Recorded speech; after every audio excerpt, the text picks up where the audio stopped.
Oke, Assalamualaikum warahmatullahi wabarakatuh. Selamat datang kembali di channel YouTube Singkat. Jadi di video ini saya akan mengajak kalian untuk membahas tentang suatu masalah atau problem yang sedang dijalani atau dialami oleh Indonesia saat ini. Nah, salah satu masalah itu terjadi pada sektor atau bidang pendidikan. Ya, kalian nggak salah dengar, bidang pendidikan. Kenapa saya mengatakan pendidikan? Beberapa tahun terakhir, kualitas pendidikan di Indonesia itu sedang mengalami penurunan. Hal ini terjadi karena banyaknya faktor yang mempengaruhi kenapa pendidikan di Indonesia itu sangat kurang ataupun bisa dibilang turun drastis. Faktor-faktor itu dipengaruhi oleh faktor internal dan faktor eksternal. Cek aja di media sosial. Banyak kok siswa-siswi kita yang lebih seneng untuk joget-joget kayak di TikTok, media sosial lainnya, Instagram, dan macam-macam deh. Moral saat ini atau moral pendidikan Indonesia atau moral dari anak-anak kita itu sedang hancur-hancurnya. Mereka lebih bangga untuk berjoget-joget di TikTok berbanding terbalik dengan siswa-siswi yang ada di Cina. Mereka rela belajar di kereta ataupun di tempat-tempat umum untuk mencapai sebuah tujuan tertentu. Bahkan ada siswa-siswi kita yang dikasih challenge ataupun tantangan oleh para konten kreator. Nebak-nebak nama kota ataupun nama-nama daerah, negara, itu masih banyak yang tidak bisa menjawabnya.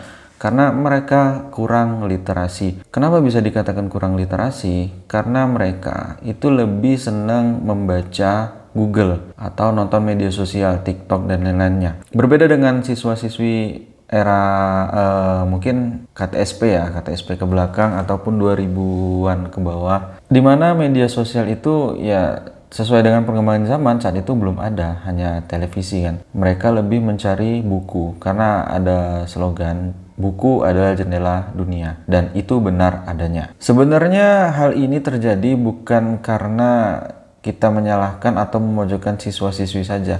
Banyak kok guru-guru di Indonesia yang mohon maaf sebelumnya melakukan hal-hal yang sama dengan dalih mengikuti tren, tapi trennya banyak yang negatif. Tapi ada juga yang positif, salah satunya adalah konten edukasi. Nah, yang negatifnya adalah kalau kita ngelihat di Facebook, TikTok, ada kok guru-guru atau oknum ya, saya tidak mengatakan seluruh guru, tapi ini adalah oknum yang joget-joget ya lebay gitu kan. Emang itu jadi percontohan murid gitu. Sebenarnya pendidikan di Indonesia itu bagus kalau diperbaiki dan nggak banyak gonta-ganti kurikulum. Ya, memang ada slogan ganti pemerintah pasti ganti kurikulum. Ya, itulah yang terjadi. Sepanjang beberapa tahun terakhir pergantian pemerintah itu kurikulum selalu berubah-ubah, mulai dari zaman Orde Baru, Orde Lama, kemudian KBK, KTSP, naik lagi jadi K13, dan terakhir jadi kurikulum Merdeka. Sebenarnya kalau kita mau menjadi bangsa yang maju, utamakan pendidikan dulu nggak sih? Kalau benar sih.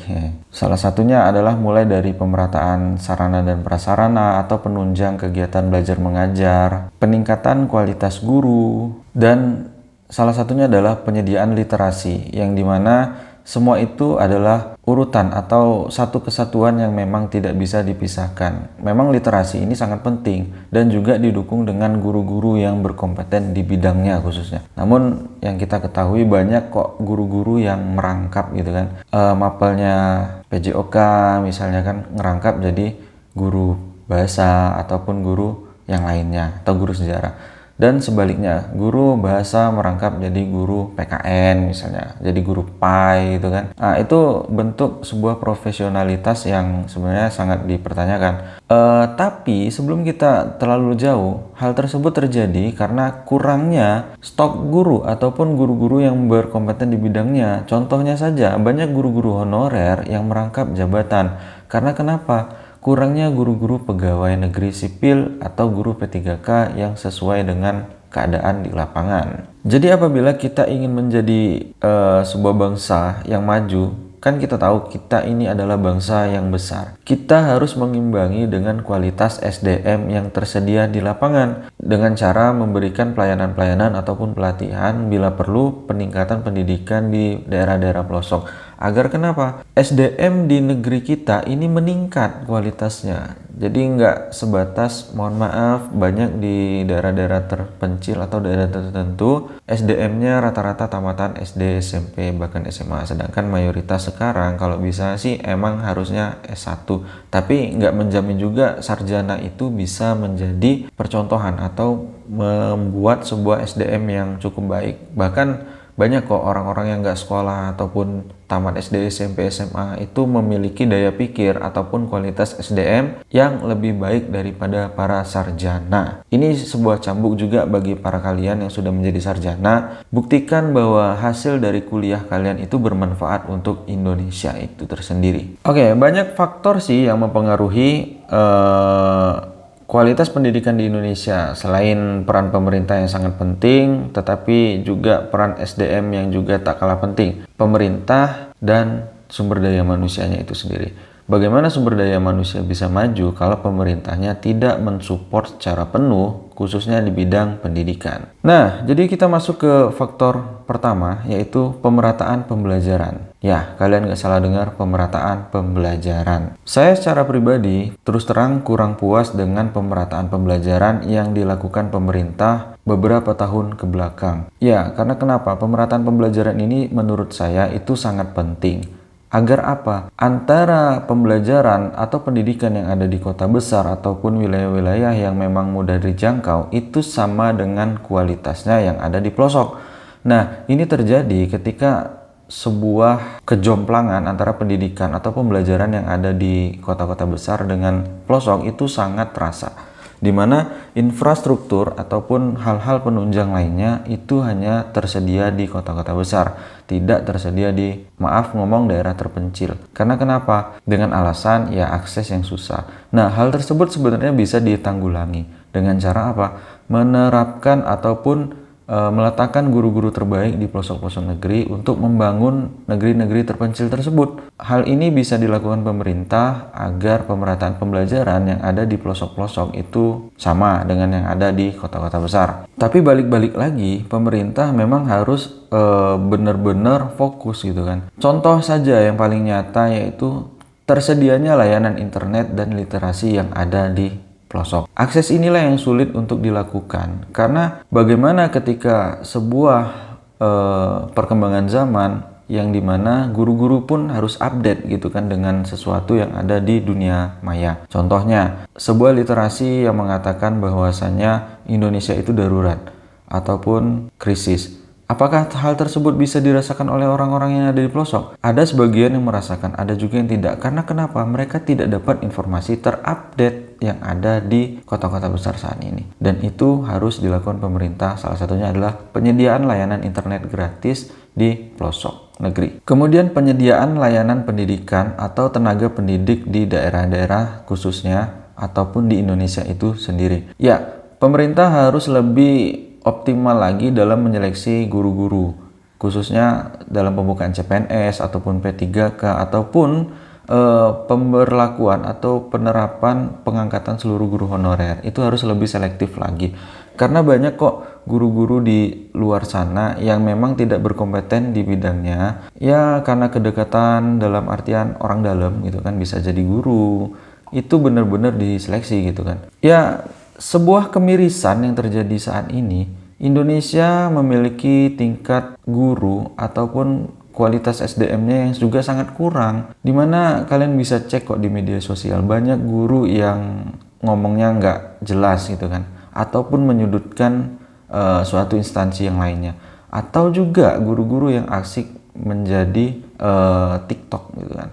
Ya boleh-boleh aja sih bermain media sosial selagi itu bisa mengedukasi. Namun nyatanya banyak kok guru-guru yang hanya joget-joget nggak jelas gitu, mengumbar aurat.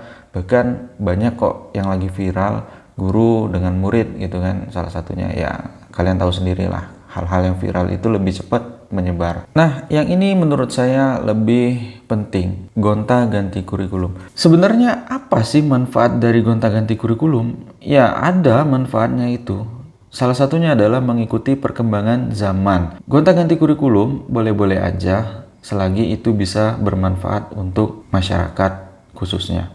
dan siswa-siswi. Sebenarnya kalau dari saya sendiri, gonta-ganti kurikulum itu lebih tepat ke ya mungkin perubahan kebijakan yang dilakukan pemerintah karena gantinya menteri misalnya gitu kan. Tapi tidak efektif untuk daerah-daerah gitu. Contoh, kemarin K13, apakah penerapan K13 di seluruh Indonesia itu rata? Enggak, banyak kok sekolah-sekolah di sudut-sudut kota ataupun pelosok-pelosok daerah terpencil itu sulit untuk menerapkan K13. Mungkin mereka butuh waktu beberapa tahun untuk bisa mempelajari K13 tersebut dan bisa diterapkan. Nah, ini ketika baru sudah mulai bisa menerapkan ataupun sudah belajar menerapkan, udah ganti lagi kurikulum merdeka gitu kan. Nah, dan konsepnya pun ya sangat jauh gitu kan. Bahkan mohon maaf, ini ada salah satu postingan ataupun mungkin lebih ke kebijakan bahwasannya seluruh murid itu harus naik apapun yang terjadi nilainya. Sedangkan guru-guru itu banyak yang kesulitan akhirnya mendongkrak ataupun mengkatrol nilai siswa tersebut agar naik. Ya mohon maaf nih, ada yang nggak bisa baca gitu kan. Nah, kalau menurut saya daripada gonta-ganti kurikulum, cukup kurikulumnya satu aja. Misal ya kurikulum Indonesia, misalnya kurikulum pendidikan Indonesia dan lain-lain. Cukup satu. Hanya setiap tahun atau pergantian pemerintah cukup direnovasi ataupun dievaluasi penambahan sistem-sistem yang perlu ditambahkan sesuai dengan perkembangan zaman. Jadi nggak usah dirubah seluruhnya. Jadi ganti pemerintah, ganti kurikulum. Ya, tolonglah ya Pak. Ya, makasih ya. Nah, sebenarnya pendidikan kita atau pendidikan yang ada di Indonesia itu bagus. Banyak kok siswa-siswi kita ataupun anak-anak bangsa itu yang cerdas-cerdas bahkan berprestasi di tingkat internasional. Bahkan kalau di nasional ya banyak. Di tingkat internasional itu banyak kok orang-orang yang menjadi insinyur ataupun guru-guru besar itu yang berasal dari bangsa kita sendiri. Kita ambil contoh aja Pak Habibie yang bisa menciptakan pesawat. Kemudian banyak lagi lah orang-orang yang bisa menciptakan mobil listrik. Namun terkadang mereka tidak dihargai di negeri mereka sendiri. Mereka kesulitan mencari beras di negeri mereka sendiri hingga akhirnya mereka pun merantau mencari beras di negeri tetangga. Karena kenapa? Ilmu yang mereka dapatkan atau mereka miliki itu lebih dihargai di luar daripada di Indonesia tersendiri. Ya nggak tahu kenapa bisa seperti itu. Mungkin karena kalau mereka pintar di negeri sendiri itu bisa mengacaukan struktural, mungkin nggak bisa ya dalam kurung gitulah gitu. Kalian tahu sendiri kok. Kemudian pemerataan atau meningkatkan kesejahteraan guru. Ya guru sejahtera yang PNS dan P3K. Tapi bagaimana dengan nasib para guru honorer? Itu sebenarnya bisa dipertanyakan juga atau bisa diangkat juga kesejahteraan mereka.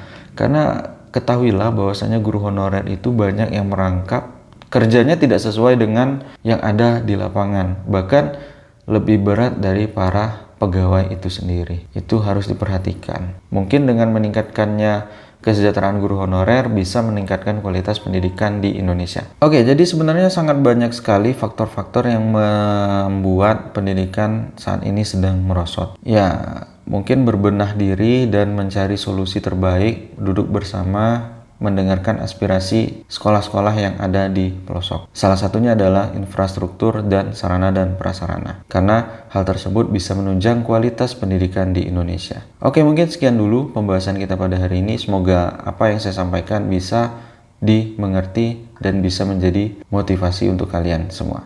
Terima kasih.